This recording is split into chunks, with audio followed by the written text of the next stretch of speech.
হর হর মহাদেব বন্ধুরা, প্রোফাইলটা ভালো করে দেখুন। এটা হচ্ছে সোনাগাছির দালালের প্রোফাইল। হ্যাঁ, আপনারা ঠিকই শুনছেন, এটা হলো সোনাগাছির দালাল।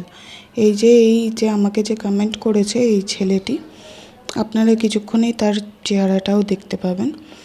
এই ছেলেটি মানে কথাবার্তা তো ছেড়েই দিন, আমাকে যেভাবে সাজেশন দেয় কীভাবে আমাকে টাকা ইনকাম করা উচিত, এই ছেলেটি হচ্ছে সোনাগাছির দালাল।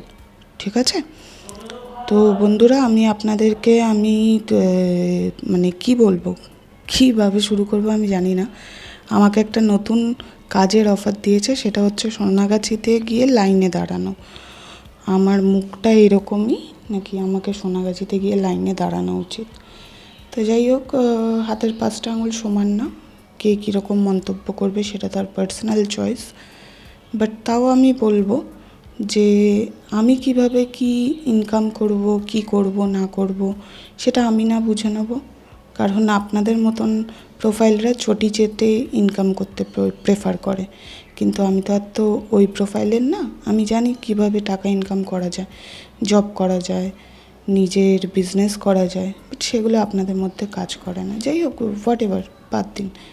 বাট যারা সোনাগাছিতে গিয়ে লাইনে দাঁড়াতে চান বা কোনো দালাল খুঁজছেন, তারা এই পার্সনের সাথে কন্ট্যাক্ট করতে পারেন। আমার মনে হয় ইনি আপনাকে খুব ভালোভাবে গাইড করবেন।